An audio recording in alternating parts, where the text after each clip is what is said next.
ભાવનગર જિલ્લા બંનેમાં આ પ્રમાણેની પરિસ્થિતિ છે। આ તરફ ગીર નજીક કોડીનાર ગ્રામ્યમાં પણ વરસાદ છે। સવારથી ભારે ઉકળાટ બાદ વરસાદ શરૂ થયો હતો। લાંબા વિરામ બાદ વરસાદથી વાતાવરણમાં ઠંડક પ્રસરી ગઈ છે। ગીર સોમનાથમાં સતત બીજા દિવસે આ વરસાદ જોવા મળી રહ્યો છે અને હજી પણ આગામી કેટલાક દિવસ વરસાદ રહેશે, જે રીતનું હવામાન વિભાગ તરફથી પણ અનુમાન છે। કેટલાક હવામાન નિષ્ણાંતો પણ માની રહ્યા છે, તો તે પ્રમાણેની અસર ગીર સોમનાથમાં હજી આગામી દિવસોમાં પણ જોવા મળી શકે છે। સુરત શહેરમાં પણ ધોધમાર વરસાદી પાણી ભરાતા ટ્રાફિક જામ થયો છે। અલથાણ પાસે આવેલા શ્યામ મંદિર રોડ પર પાણી ભરાયા છે। પાણી ભરાતા સ્કૂલ જતા બાળકો અટવાઈ ગયા હતા। અનેક વાહનો પણ બંધ પડ્યા હતા। વરસાદી પાણી ભરાતા ટ્રાફિક જામની સ્થિતિ સર્જાઈ હતી। લાંબા વિરામ બાદ ફરી વરસાદની એન્ટ્રી જોવા મળી છે। પ્રી મોન્સૂનના દાવા ફરી પોકળ સાબિત થતા જોવા મળી રહ્યા છે। તો આણંદ જિલ્લામાં પણ વિરામ બાદ વરસાદની એન્ટ્રી। આણંદ, વિદ્યાનગર, કરમસદ, ગાનામાં પણ વરસાદ। મોગરી, જીટોડિયા સહિતના વિસ્તારોમાં પણ વરસાદને કારણે વાતાવરણમાં ઠંડક પ્રસરી ગઈ છે। ડાંગરની વાવણીને ફાયદો થવાની આશાએ ખેડૂતો પણ ખુશખુશાલ થઈ ગયા છે। આણંદમાં પણ સતત બીજા દિવસે વરસાદ જોવા મળી રહ્યો છે। અનેક વિસ્તારોમાં ભારે વરસાદ, અનેક વિસ્તારોની અંદર છૂટોછવાયો અને હળવો વરસાદ પણ થયો હોવાની જાણકારી છે। આ તરફ ખેડા જિલ્લામાં પણ લાંબા સમય બાદ મેઘરાજાની પુનઃ પધરામણી થઈ છે। નડિયાદ શહેરમાં અડધો કલાકમાં 1.5 ઇંચથી વધુ વરસાદ વરસ્યા હોવાની જાણકારી છે। શહેરમાં વરસાદ જોવા મળી રહ્યો છે। વરસાદી વાતાવરણને કારણે ઠંડક પણ પ્રસરી ગઈ છે। બફારાથી લોકોને રાહત મળી ગઈ છે। નડિયાદ શહેરમાં અડધો કલાકથી વધુ સમયથી પડ્યો છે વરસાદ। નડિયાદ શહેર સહિત આસપાસના વિસ્તારોમાં પણ વરસાદ જોવા મળી રહ્યો છે। વરસાદ પડતા નીચાણવાળા વિસ્તારોમાં પણ પાણી ભરાયા હોવાની જાણકારી મળી રહી છે। જે રીતે દ્રશ્યો આપ જોઈ રહ્યા છો, જે અડધો કલાક વરસાદ આવીને ગયો તેને કેટલાક નીચાણવાળા વિસ્તારો અને મુખ્ય બજારોને પાણી કરી દીધી છે। તો ખેડા જિલ્લામાં વરસાદી માહોલ। નડિયાદ શહેરમાં 1.5 ઇંચ વરસાદ। શહેરમાં વરસાદથી વાતાવરણમાં ઠંડક પ્રસરતા ભારે બફારાથી પણ લોકોને રાહત મળી છે। દ્રશ્યો આપ જોઈ રહ્યા છો। બંને દ્રશ્યોની અંદર એક તરફ ભારે વરસાદને કારણે ટ્રાફિક જામની સમસ્યા સર્જાઈ હતી અને બીજી તરફ ભારે વરસાદને કારણે પાણી પણ ભરાઈ ગયા હોવાની જાણકારી મળી રહી છે।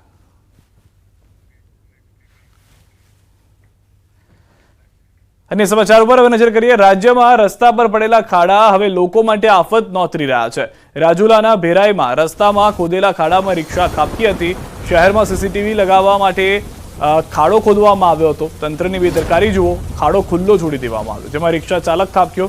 રિક્ષામાં કોઈ પેસેન્જર ન હોવાને કારણે મોટી દુર્ઘટના ટળી હતી। સ્થાનિકોએ રિક્ષાને ખાડામાંથી બહાર કાઢી હતી। રિક્ષા ચાલક ખાડામાં પડ્યા હોવાનું અનુમાન છે।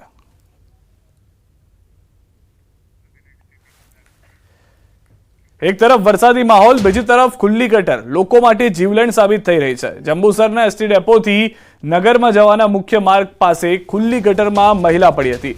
આસપાસના રાહદારીઓએ મહિલાને બહાર કાઢવા માટે જહેમત ઉઠાવી હતી।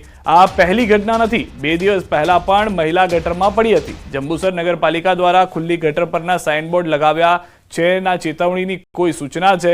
નગરજનોએ વારંવાર રજૂઆત કરી। પાલિકા પ્રમુખની ગાડી પણ વારંવાર અહીંથી પસાર થાય છે, પરંતુ સત્તાધીશોની આંખે પટ્ટી હોય એમ ભરૂચ જેવી ઘટનાની રાહ જોવાઈ રહી છે કે શું, એ સવાલ ઊભો થઈ રહ્યો છે।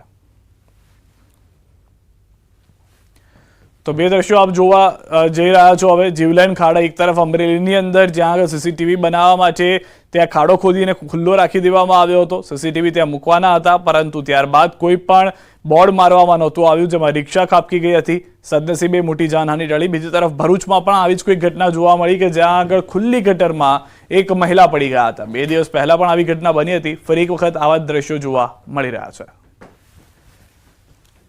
જામનગરથી સમાચાર। હાર્ટ એટેકથી વધુ એક યુવકનું મોત થયું છે। જીમમાં કસરત કરતી વખતે આવ્યો છે એટેક। કસરત કરતા સમયે યુવક અચાનક ઢળી પડ્યો હતો। MBBSમાં અભ્યાસ કરતા 19 વર્ષીય યુવાનનું સારવારમાં મોત થયું છે। સમગ્ર ઘટનાના સીસીટીવી આવ્યા છે સામે। દ્રશ્યોની અંદર આપ જોઈ રહ્યા છો, બહુ બધા લોકો જે છે તે જીમમાં હતા। સવારનો સમય હોવાને કારણે સંખ્યા પણ વધુ હતી। અંદાજિત 8:30 વાગ્યાનો આ સમય છે કે જ્યારે એક યુવક એક્સરસાઇઝ કરી રહ્યો છે, પરંતુ એક્સરસાઇઝ કરતા ઢળી પડે છે। આસપાસથી લોકો પણ મદદે આવે છે, ત્યારે ખ્યાલ આવે છે કે તેને હાર્ટ એટેક આવ્યો છે। ભરૂચથી સમાચાર। બાઇક ઉઠાંતરીનો નિષ્ફળ પ્રયાસ થયો છે। બાઇક માલિક જોઈ જતા ભાગ્યા ચોર। 2 યુવાનો બાઇક ફેંકી ભાગતા સીસીટીવીમાં કેદ થયા। બાઇક માલિકે ચોરનો કર્યો પીછો। બંને ચોર લોખંડની ગ્રીલ કૂદીને ફરાર થઈ ગયા હતા। આ જે વ્યક્તિને આપ જોઈ રહ્યા છો, જે બાઇક ચોરની પાછળ ભાગી રહ્યા છે. એ ચોર જે હતા તેઓ આ બાઇક ચોરવાનો પ્રયાસ કરતા હતા. બાઇક માલિકને ખબર પડી ગઈ તો તેઓ તેની પાછળ ભાગ્યા હતા, પરંતુ ગ્રીલ કૂદીને ચોર ભાગવામાં સફળ રહ્યા હતા. પ્રદેશ ભાજપની યોજાય કાર્યશાળા. સદસ્યતા અભિયાનને લઈને કરાઈ ચર્ચા. વધુ સભ્યો બનાવવા કરાયું સૂચન. બૂથ પ્રમાણે સભ્યો બનાવવા પર મુકાયો ભાર. ગુજરાતમાં 2 કરોડ સભ્યો બનાવવા લક્ષ્યાંક. દરેક બૂથ પર 200 સભ્યો બનાવવાનો લક્ષ્યાંક. પ્રથમ ચરણ બાદ યોજાશે સમીક્ષા બેઠક. સભ્ય બનવા માટે ભાજપ જાહેર કરશે નંબર. QR કોડ અને વેબસાઇટથી સદસ્યતા મેળવી શકાશે. 1 સપ્ટેમ્બરે પીએમને સદસ્યતા અપાવી થશે પ્રારંભ. 2 અને 3 સપ્ટેમ્બરે મુખ્યમંત્રીને સભ્ય બનાવાશે. 4 અને 5 સપ્ટેમ્બરે જિલ્લામાં અભિયાન શરૂ થશે.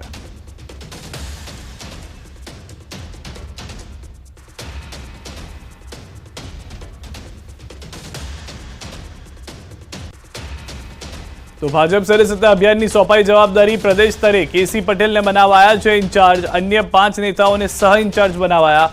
સાંસદ દિનેશ મકવાણા, રંજનબેન ભટ્ટને જવાબદારી. કુલદીપ સોલંકી, MLA જયરામ ગામિત સહ ઇન્ચાર્જ. વાઘજીભાઈ ચૌહાણને પણ સહ ઇન્ચાર્જ બનાવવામાં આવ્યા છે.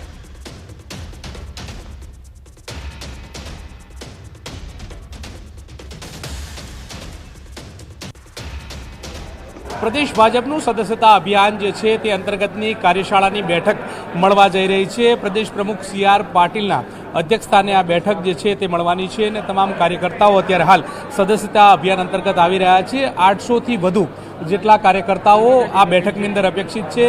કેન્દ્રીય રાષ્ટ્રીય મહામંત્રી જે છે ભારતીય જનતા પાર્ટીના રાધા મોહનની હાજરીમાં આ બેઠક મળવા જઈ રહી છે. મહત્વનું છે કે 2020માં અગાઉ આ સદસ્યતા અભિયાન જે છે તે યોજાઈ હતી અને ત્યારબાદ હવે ફરી એકવાર આ સદસ્યતા અભિયાન યોજાવા જઈ રહ્યું છે.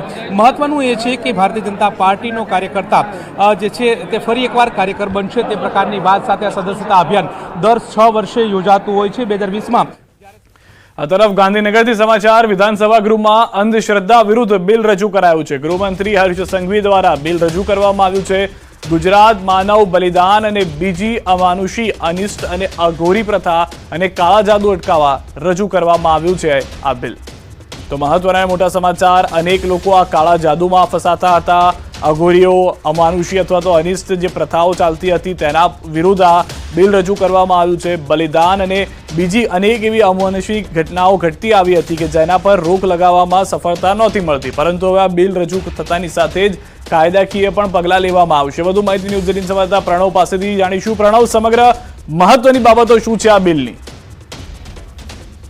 કે ગુજરાત સરકાર દ્વારા પ્રથમ વખત આ બિલ છે તે ગૃહમાં રજૂ કરવામાં આવ્યું છે. રાજ્યના જે ગૃહમંત્રી છે હર્ષ સંઘવીએ ગૃહ સમક્ષ આ બિલ મૂક્યું છે અને હાલ જે બિલ ઉપર તમામ જે ધારાસભ્યો છે પોતાના અભિપ્રાયો છે તે હાલ અહીં આપી રહ્યા છે, પોતાના વિચારો આપી રહ્યા છે. તેની અંદર હર્ષ સંઘવીએ સ્પષ્ટ કહ્યું હતું કે જે રીતે વિકસિત ગુજરાત છે પરંતુ તેની સાથે જ પણ એ અંધશ્રદ્ધાઓ જે ચાલી રહી છે ગુજરાતની અંદર, તેના કારણે અનેક નિર્દોષ લોકોના જે મોત થઈ રહ્યા છે અને સાથે જ અંધશ્રદ્ધાના કારણે અનેક પરિવાર છે તેઓને મોટું નુકસાન પણ થઈ રહ્યું છે. ત્યારે આ બિલ લાવીને તમામ જે કહી શકાય કે કાયદાઓ બનાવીને અને કડક કાર્યવાહી થાય અને ગુનાહિત જે આ કૃત્ય ગણાય અને તેને જ લઈને અલગ અલગ જે જોગવાઈઓ છે તે આ બિલમાં રજૂ કરવામાં આવી છે. જી આભાર પ્રણવ સમગ્ર માહિતી બદલ. તો હાલમાં મહત્વના મુદ્દાઓને સ્થાન મળ્યું છે બિલની અંદર. કોંગ્રેસની ન્યાય યાત્રાનું 23 ઓગસ્ટે થશે સમાપન. 22 ઓગસ્ટે અમદાવાદ કોંગ્રેસ કાર્યાલયથી ગાંધી આશ્રમ સુધી યાત્રા ચાલશે. 9 ઓગસ્ટે મોરબીથી થઈ હતી શરૂઆત. કોંગ્રેસ નેતા શક્તિસિંહ ગોહિલનું નિવેદન. કોંગ્રેસે અતિવૃષ્ટિની પરિસ્થિતિ કે આદિવાસી વિસ્તારમાં લડતને અવાજ આપવાનો પ્રયત્ન કર્યો છે. મોરબી, રાજકોટ, વડોદરા, સુરતમાં દુર્ઘટના મુદ્દે કોંગ્રેસે કામગીરી કરી છે. લોક પ્રશ્નોમાં લોકોની વચ્ચે જઈને મદદરૂપ થવાનો પ્રયત્ન કર્યો. કોંગ્રેસ પરિવારના નેતાઓ અને કાર્યકર્તાઓએ લોક પ્રશ્નોમાં રોડ પર ઉતરીને લોકોની વચ્ચે જઈને એમને મદદરૂપ થવાનો પ્રયત્ન કર્યો. અતિવૃષ્ટિની પરિસ્થિતિ પેદા થઈ, સરકારના પેટનું પાણી નહોતું હલતું અને ગામો અને ખેતરોમાંથી પાણીનો નિકાલ નહોતો થતો. તો ઘેડ વિસ્તાર હોય, દ્વારકા હોય, ખંભાળિયા હોય, મધ્ય ગુજરાત હોય કે દક્ષિણ ગુજરાતનું નવસારી, સોનગઢ કે વ્યારા હોય, જ્યાં જ્યાં આવી પરિસ્થિતિ હતી ત્યાં કોંગ્રેસ પક્ષની ટીમે જઈને લોકોના પ્રશ્નોને વાચા પણ આપી અને સાથોસાથ ત્યાં જે મદદરૂપ થઈ શકાય ત્યાં મદદરૂપ બનવાનો પ્રયત્ન કર્યો. તો ભૂતિયા શિક્ષકો અને ડ્રગ્સ મુદ્દે શક્તિસિંહનું નિવેદન, નકલી અધિકારી કચેરી બનાવી